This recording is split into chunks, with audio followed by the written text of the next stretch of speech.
Sa ngalan ng Ama at ng Anak at ng Espiritu Santo, Amen. sumainyo ang Panginoon. At sumain niyo rin. Mga minamahal mga kapatid, upang tayo maging marapat na gumanap sa banal na pagdiriwang na ito, isipin muna natin sa mandali ang ating mga nagagawang mga pagkakasala at mga pagkukulang at ihingin natin ito ng awa at patawad sa Diyos.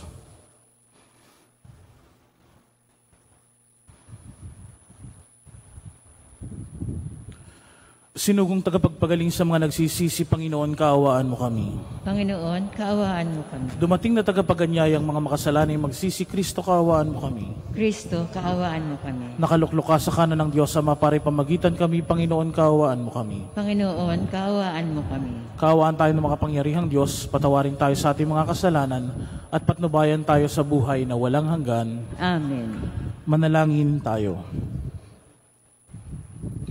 Ama naming makapangyarihan, lakas loob ka naming tinatawagan. Sa ngalan mo, Ama naming banal. Sa kalooban namin ay panahanin mong lubos ang iyong espiritong sa aming kumukupkop, upang sa lupaing ipinangako kami makapasok. Sa pamagitan ng Jesucristo, kasama ng Espiritu Santo, magpasawalang hanggan. Amen. Ang lahat po ay magsiupo.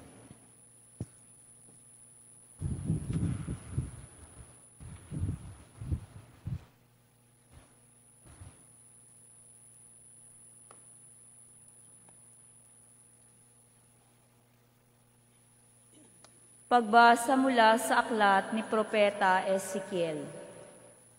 Ito ang sinasabi ng Panginoon. Tao, pakinggan mo ang sinasabi ko sa iyo. Huwag kang tutulad sa kanila na naghimagsik sa akin. Ngumanga ka, kanin mo ito. Nang ako'y tumingala, may nag-abot sa akin ng isang aklat na nakabalumbon. Iniladlad ito at nabasa ko sa magkabila ang mga pananambitan, pagdadalamhati at sumpa. Sinabi pa sa akin, kanin mo ang aklat na ito.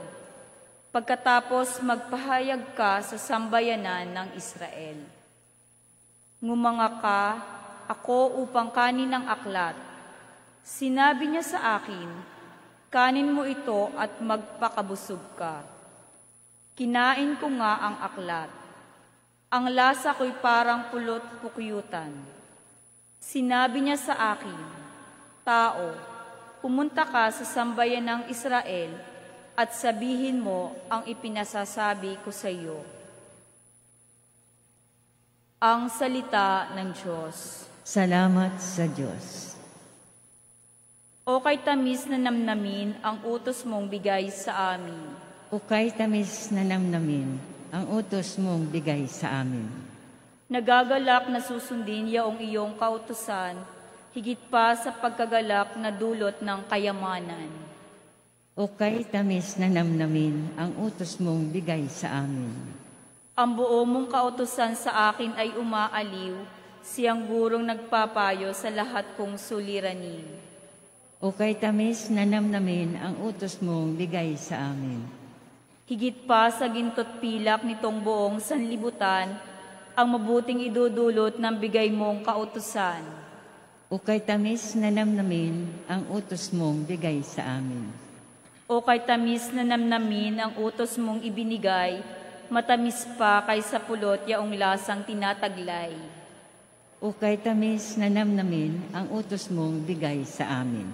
Halos humihingal ako dahilan sa kasabikan, na mata mo yaong aking minimithing kautusan. Ukay tamis na namnamin ang utos mong bigay sa amin.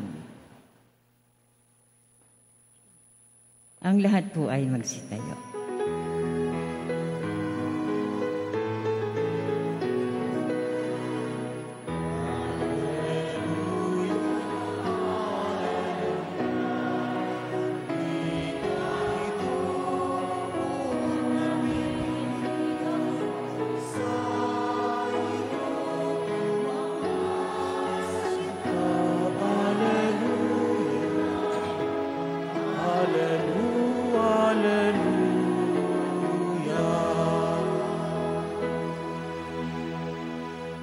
Sumainyo ang Panginoon. At sumain niyo Ang rin. mabuting balita ng Panginoon ayon kay San Mateo. Papuri sa iyo, Panginoon. Nang mga sandaling iyon, lumapit kay Jesus ang mga alagad at nagtanong, "Sino po ang pinakadakila sa kaharian ng langit?" Tinawag ni Jesus ang isang bata, pinatayo sa harapan nila at sinabi, "Tandaan ninyo ito, kapag hindi kayo nagbago at tumulad sa mga bata, hindi kayo mabibilang sa mga pinagaharian ng Diyos. Ang sino mang nagpapakababa na gaya ng batang ito, ay siyang pinakadakila sa mga pinagaharian ng Diyos.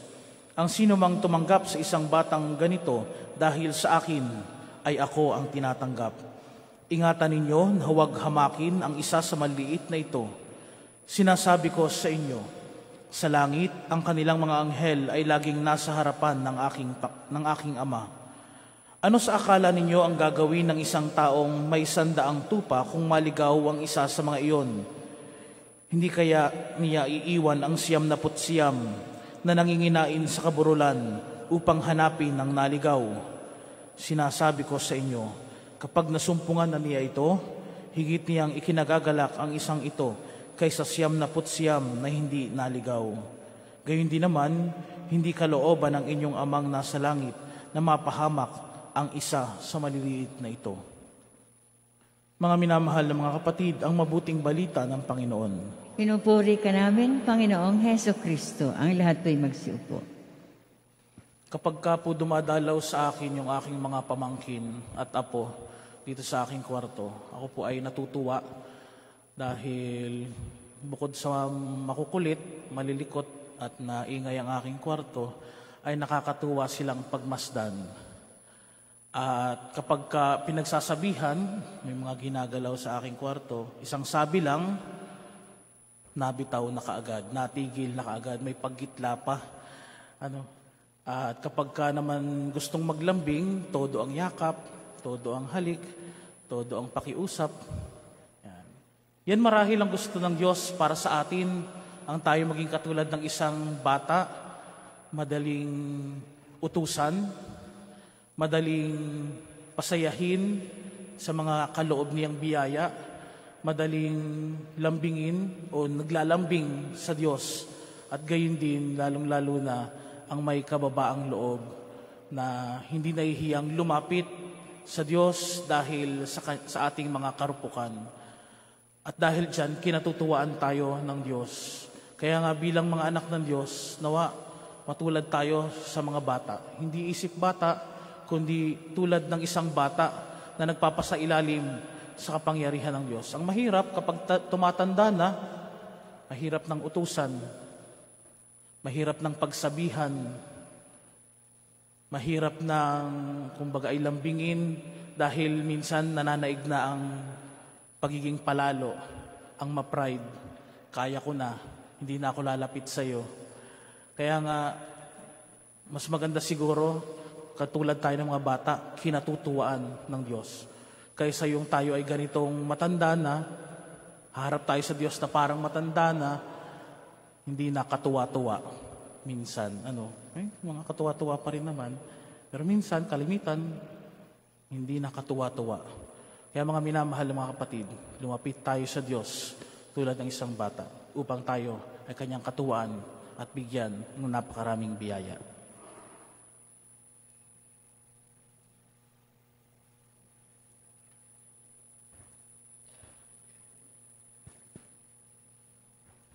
Magsitayo na po tayo. Manalangin tayo sa Ama upang gawin niya tayong karapat-dapat na maging kanyang mga minamahal na anak. At sa bawat panalangin ng ating itutugon, Panginoon, dinggin mo ang aming panalangin. Panginoon, dinggin mo ang aming panalangin. Ang simbahan naway maging epektibong instrumento sa pagpapalalim ng pananampalataya ng mga anak. Manalangin tayo sa Panginoon. Panginoon, dinggin mo ang aming panalangin. Ang mga lider ng gobyerno naway magpakita ng malalim na pagkalinga sa pagkakaroon ng magandang kinabukasan ang mga bata at upang ang mga maliliit na ito ay maging ligtas sa lahat ng uri ng pang-aabuso, manalangin tayo sa Panginoon. Panginoon, dinggin mo ang aming panalangin.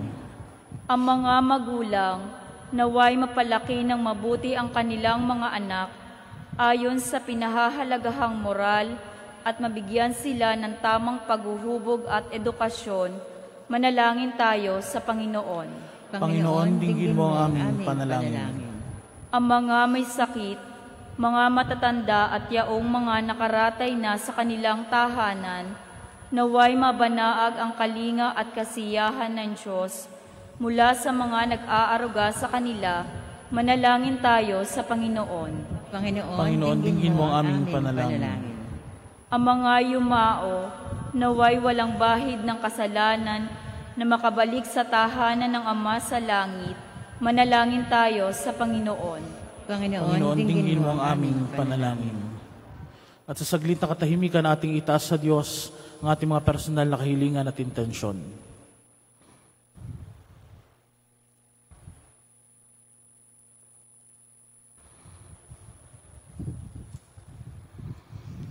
Ama, pakinggan mo ang mga panalangin ng iyong mga anak na sumasampalataya sa iyo. Ipagkaloob mo sa amin ang kababaang loob ng isang bata sapagkat sa mga tulad nga nila ang kaharian ng langit. Hinihiling namin ito sa pamagitan ni Kristong aming Panginoon. Amen. Ang lahat po ay magsiupo.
Tayo na po tayo.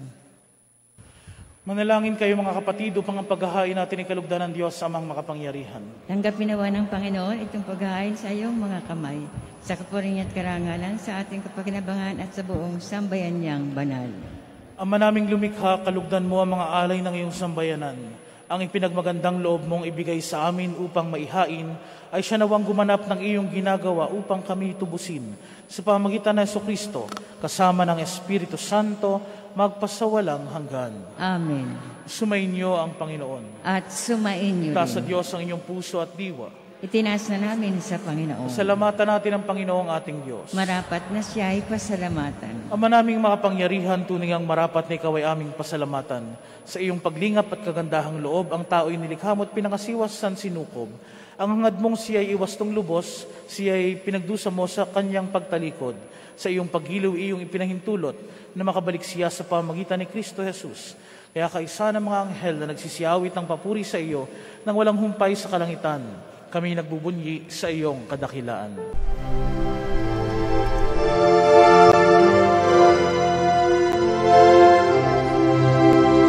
Santo, Santo, Santo, Panginoong Diyos makapangyarihan, napupuno ang langit at lupa ng kalwalhatian mo. Hosana sa kaitaasan, pinagpalang na paririto sa ngalan ng Panginoon. Hosana sa kaitaasan.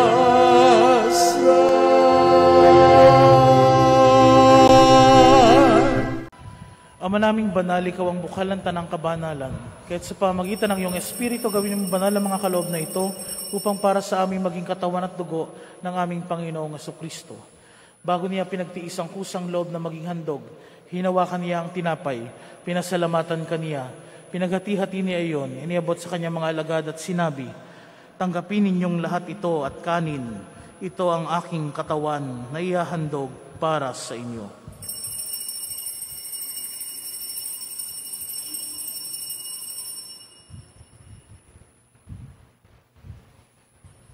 Gayun din naman nung matapos ang hapunan, hinawakan niya ang kalis.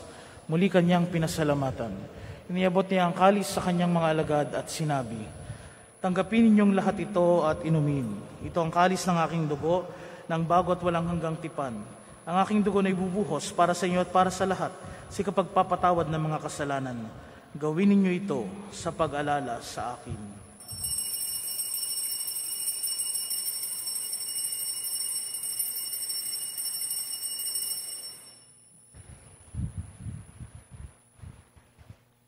Ipagbunyi natin ang misteryo ng pananampalataya.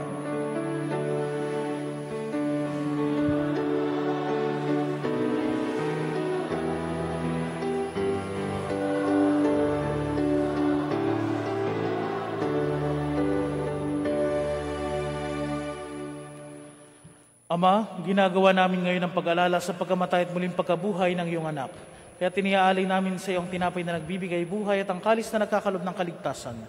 Kami nagpapasalamat dahil kami iyong inarapat na tumayo sa harap mo para maglingkod sa iyo. Isinasamo namin kaming magsasalo-salo sa katawan at dugo ni Kristo ay mabuklod sa pagkakaisa sa pamamagitan ng Espiritu Santo. Ama, lingapin mo ang iyong simbahang laganap sa buong daigdig. Puspusin mo kami sa pag-ibig kay San Francisco naming Papa at ni Melrey naming Obispo at ng Tanang Kaparian. Lalahanin mo rin ang mga kapatid naming nahimlay nang may pag-asang sila'y muling mabubuhay gayon din ang lahat ng mga pumanaw. Kaawaan mo sila at patuloyin sa iyong kaliwanagan. Kaawaan mo at pagindapatan kaming lahat na makasalo sa iyong buhay na walang wakas. Kaysa ng mahal na Birheng Maria na Ina ng Diyos, kaysa ni San Jose na kanyang esposo, kaysa ng mga apostol, ni San Fernando ng aming patron, at ng lahat ng mga banal na namuhay dito sa daigdig ng kalugod-lugod sa iyo. May pagdiwang nawa namin ang pagpupuri sa kararangal mo sa pamagitan ng iyong anak na aming Panginoong Jesucristo. Sa pamagitan ni Kristo kasama niya at sa Kanya, ang lahat ng parangal at papuri ay sa iyo, Diyos amang makapangyarihan, kasama ng Espiritu Santo, magpasawalang hanggan.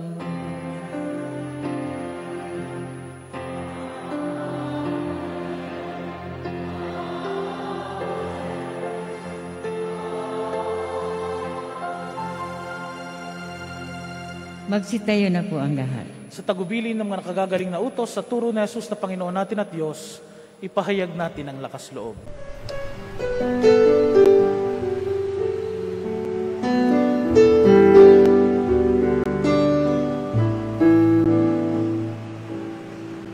Ama namin, sumasalangit ka, sambahin ang ngalan mo,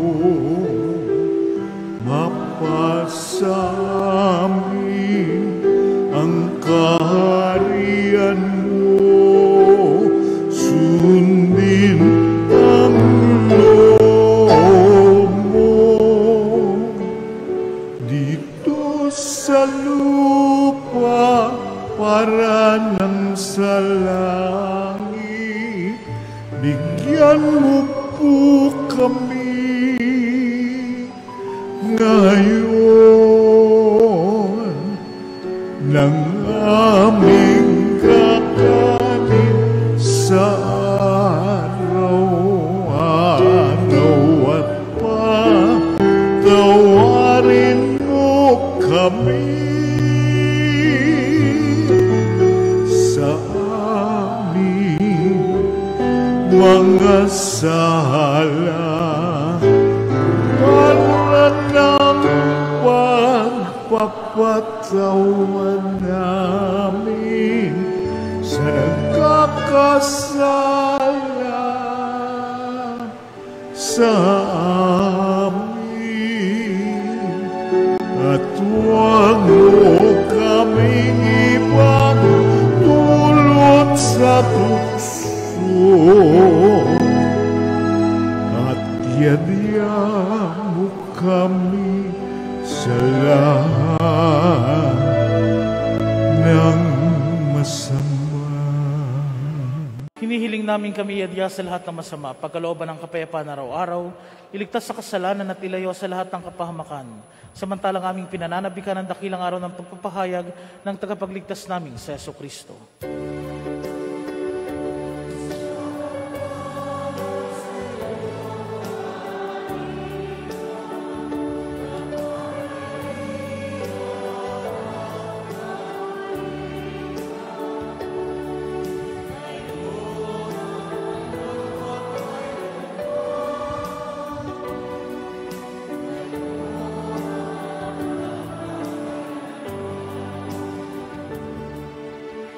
Panginoong Jesucristo, sinabi mo sa iyong mga apostol, kapayapaan ang iniiwan ko sa inyo. Ang aking kapayapaan ang ibinibigay ko sa inyo. Tunghayan mo ang aming pananampalataya at huwag ang aming pagkakasala. Pagkalooban mo kami ng kapayapaan at pagkakaisa ayon sa iyong kalooban, kasama ng Espiritu Santo magpasawalang hanggan. Ang kapayapaan ng Panginoon ay laging sumainyo. At sumainyo rin. Magbigayan kayo ng kapayapaan sa isa't isa.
Ang lahat po ay magsiluhod.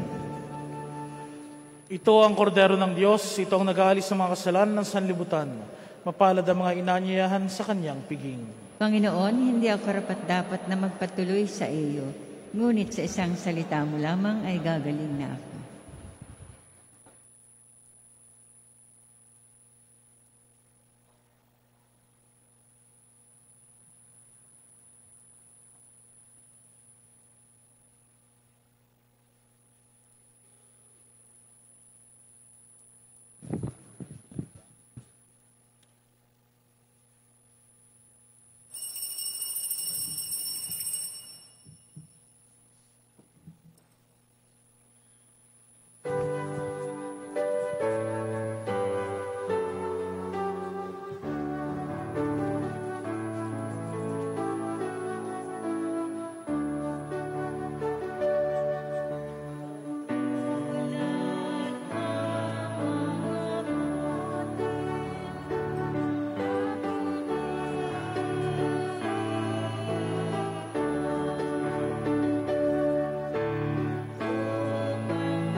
Magsitayo na po tayo. Manalangin tayo. Ama naming mapagmahal, ang pakikinabang namin sa piging na banal ay magdulot nawa sa amin ang kaligtasan at magtanghal sa amin sa luningning ng iyong katapatan sa pamagitan ng Jesucristo kasama ng Espiritu Santo magpasawalang hanggan. Amen. Magsiupo muna po sandali. Inaanyayahan po dito sa unahan ang mga nagdiriwang ng kaarawan, anibersaryo ng kasal, mangingibang bansa at tukuhan ng pagsusulit para po sa panalangin at pagbabasbas. Lumapit na rin po dito ang may mga dalang religious articles para din po sa pagbabasbas at panalangin.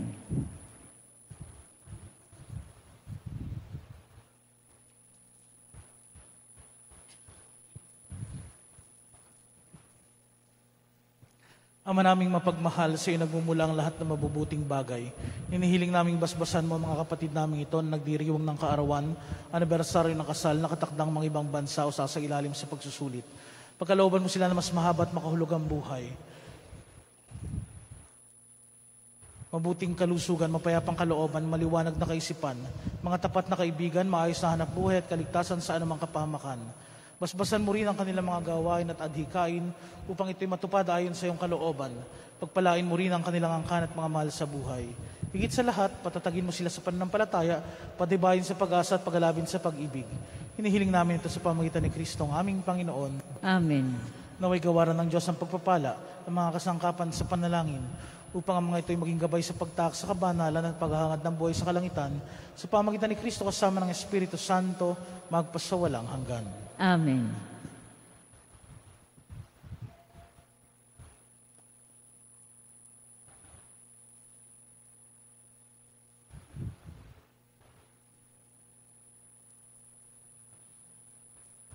Happy birthday po. Happy anniversary.